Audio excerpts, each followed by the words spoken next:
Thank you for joining us at the Evolution of Medicine Summit. A warm welcome. We wanted to make a specific thank you to our sponsors that have made this event possible. Energetics, an innovative natural remedy and supplement company, is committed to revitalizing medicine, and Cyrex Labs, a clinical immunology laboratory specializing in functional immunology and autoimmunity. Most of all, thank you for listening. If you'd like to share this with your colleagues and friends on Facebook if you enjoy the content, and if you have questions, you can ask us on Twitter with the hashtag EvoMed. Finally, if you really want to play your part in accelerating the evolution of medicine, ask your doctor if the Evolution of Medicine Summit might be right for them. Thank you and enjoy.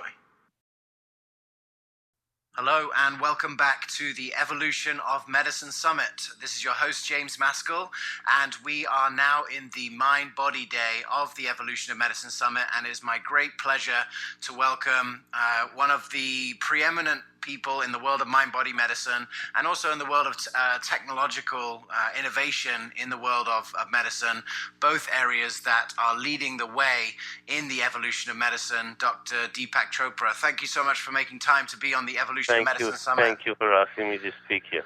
So, Doctor, I know most people on the line will know your work and understand that you've been doing this for a long time. The last time that I saw you in New York, we were at the launch of Congressman Tim Ryan's initiative. He wrote a book, Yes. The Mindful Nation. How exciting is it after all of these years of working that not only is this getting through to medicine, but this is getting through to congressmen and the political agenda? How does that make you feel? Well, it makes me feel wonderful because, 30 years ago when I started with my book, Quantum Healing, talking about this, it was almost blasphemy, what I was saying. And now 30 years later, we have new sciences like epigenetics, neuroplasticity. We ourselves have just finished a study with 6 institutions, including Harvard, UCSF, UCSD, Scripps, looking at mind-body medicine in a very formal way, studying the enzyme telomerase, which controls the length of telomeres, which are like little buttons at the end of your chromosomes, studying cell biology at a very fundamental level, including the biology of aging. We've been looking at gene activity, genes that get activated either for homeostasis, which is self-regulation, or for inflammation, depending on what's going on in your mind, and on and on. So, that right now there is very good evidence that everything that happens in your mind is recorded, of course, in the brain, but the brain and the immune system, heart activity, and cell biology are all in a way inseparable. So you can really activate your own healing response just by closing your eyes and settling down and going into a state of restful awareness, or what they call restful alertness, which is a meditative state or a mindful state, or through breathing, or through healthy emotions. So we've been looking at cell biology in sleep, in yoga, in breathing, in various kinds of movements, in meditation, how diet or food affects, again, genetic activity. There's a lot of research now that shows that 90% of your body is actually not even human, it's bacterial. Yeah. It's called the microbiome. And the microbiome is affected by your emotions, by the quality of sleep, by stress, by diet particularly. So if you're eating food that's either manufactured, processed, refined, nuked, or even GMO, it changes the microbiome that in a way that leads to inflammation in the body. The opposite is also true. You can use food to evoke the healing response. Absolutely. So lots of wonderful things. That's really exciting. And we've heard all the way through the summit, understanding the new understandings of systems biology and sort of like the basic looking at that, which, seems like an obvious first step in the evolution of medicine. But it's this next step into the mind that I think is getting a lot of people really excited, because I guess we're just starting to really work out what those mechanisms were. I mean, even the word epigenetics was not really in fashion 10 or 20 years ago, but now is sort of mainstream science.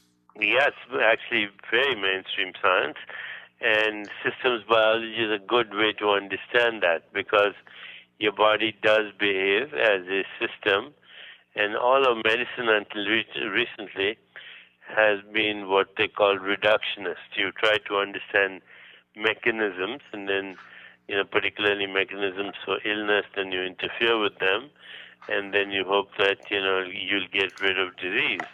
It does happen that if you interfere with the mechanism in an acute illness, then for the time being, the disease can be controlled, but you're not looking at origins of disease.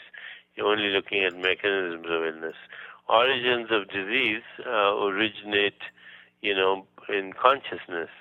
So what we have to do now is understand that consciousness is so fundamental that it influences everything that's happening in our life, our personal relationships, our social interactions, our biology, our environment. They're all part of, our awareness. So a consciousness-based biology, a consciousness-based understanding of systems biology is right there now before us. This is part of today's science, as we now know that shifts in consciousness can cause shifts in our biology, which are very fundamental at the level of gene activity. That's what epigenetics is.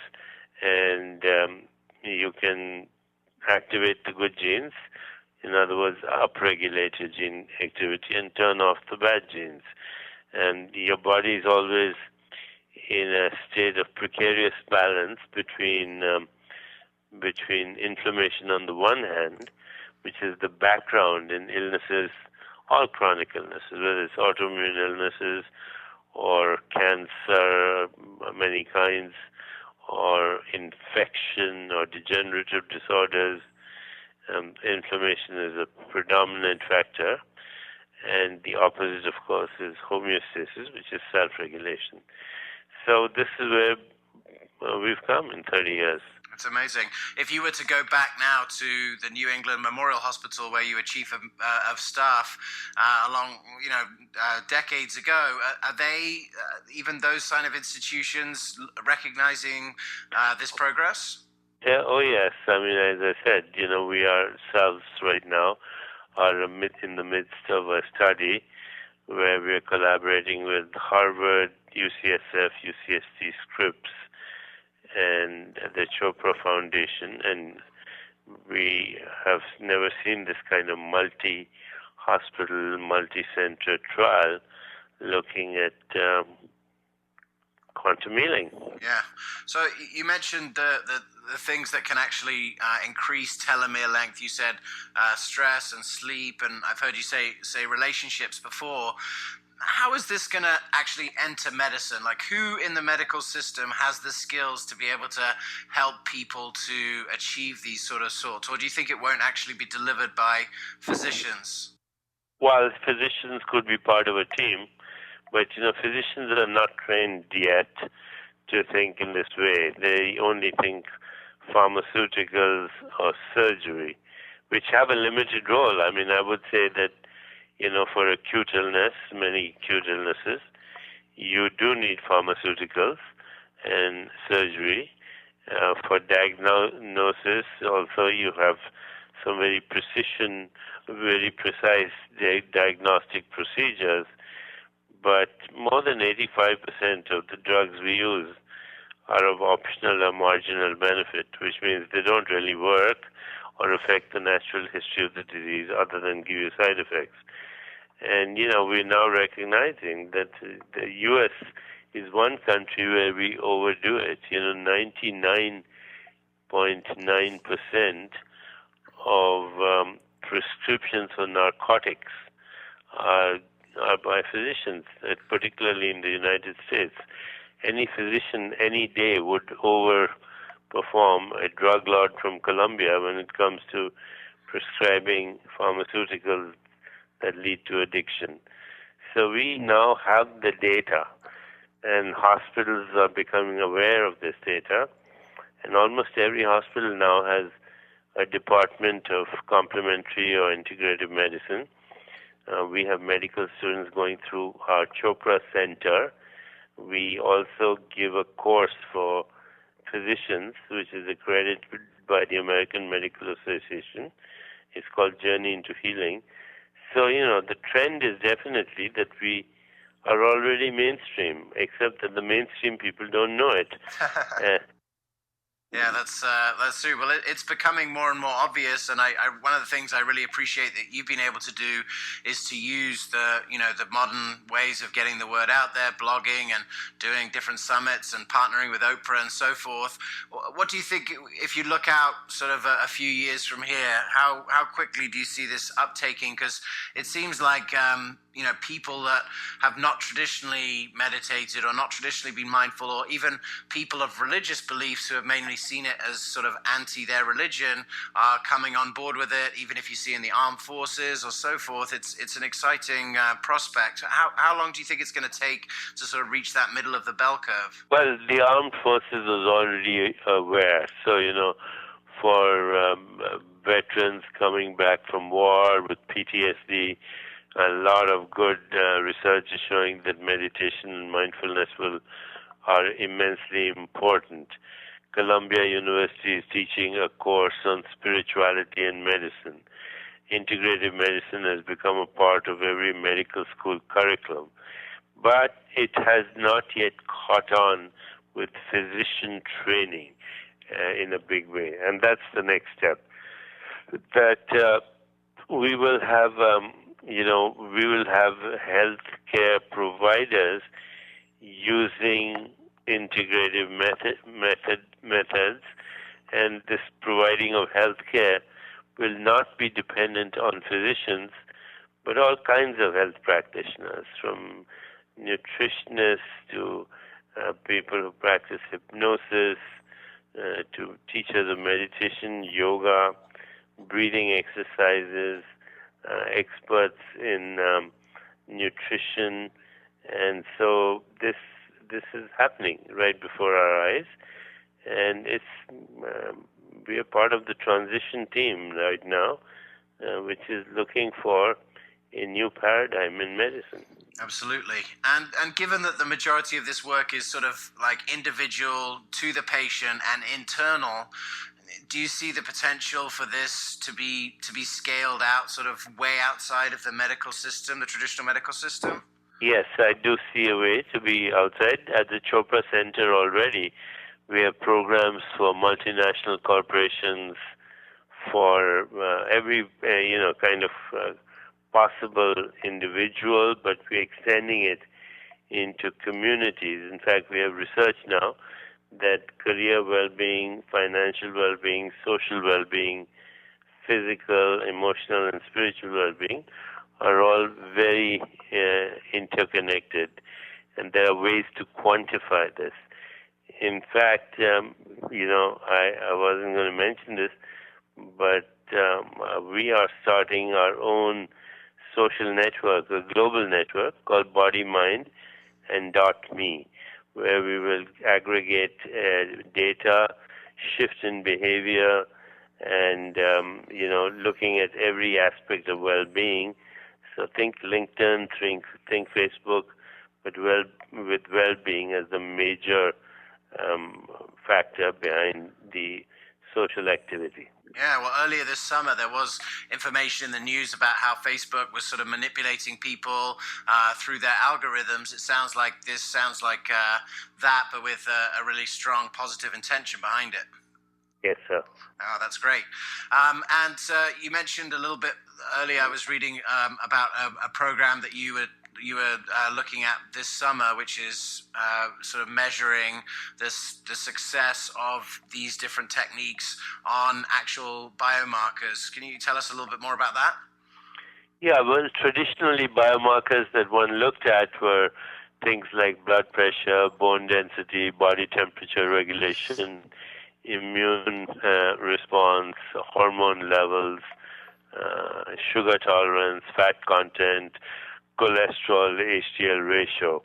Now that has gone to a new level of sophistication because we can not only look at those markers, but we can look at what are called cytokines, which are cell markers for inflammation. We can look at heart health and brain health in terms of the genes that control heart health and brain health. So everything from Alzheimer's disease to type 2 diabetes to obesity to cardiovascular disease and illness to autoimmune illnesses to various types of cancer, one can look at the biological activity at the cellular level. Cytokines is only one measure, but you can look at gene networks and you can look at how these gene networks regulate each other. So this is really the next frontier, to look at the 23,000 genes that we have in terms of their activity, to look at proteomics, which is the proteins that are manufactured every day in our cells. We manufacture about 30,000 different proteins as a result of our genetic activity, to look at the enzyme telomerase and the length of telomeres. So the level of sophistication with which you can look in the cell and even the innermost sanctum of cell, the DNA. What is so interesting is that, data is showing that everything from the words you use to speak to whether you're smiling or not affects your DNA and your gene activity at a fundamental level. So we are basically, our body is the metabolism of experience. And if our experience moves in the direction of joy, of happiness, of peace and equanimity, of love, of compassion, empathy, that has a whole different cell biology than if our experience of life moves in the direction of, say, anger, hostility, guilt, shame, cynicism. That's just the first level, emotions. But then, as I said earlier, everything from sleep to meditation to movement to emotions to personal relationships to social interactions to diet affects cell biology. And it's possible to look at all these aspects of our life both individually and collectively. Yeah. So what are the sort of the leverage points for this? You mentioned stress, sleep, relationships. Would you say that those three are if there are patients who are listening to this or doctors, if they want to try and get the best return on their investment from their new meditation? I think the 6 pillars are number 1, sleep, not in an order of importance. They're all equally important. Sleep, meditation, movement, emotional well-being, healthy relationships, diet which is free of toxins, food that is not processed, manufactured, contaminated, otherwise with steroids, hormones, or inflammable products like pesticides or GMOs. And hydration. These are the 6 or 7 pillars of well-being. But then you can extend that to, how does that affect social well-being, career well-being, financial well-being, and community well-being? And how does that in turn relate to everything from hospital admissions to traffic accidents to crime rate to even the quality of leadership in a society? That's amazing. Well, it's definitely all connected, and I think the body is a great learning tool for each of us to learn about connectivity, and then we can sort of expand out from there. Yeah, body is an ecosystem, and so are the cells, and so is DNA. Yeah, it's amazing. So, a lot of the success that we're seeing in chronic disease reversal out there with people like Mark Hyman, what he's doing with the Saddleback Church, or even, in this summit, we're looking at medical group visits. It's all happening in a sort of, it's not happening in a one-on-one.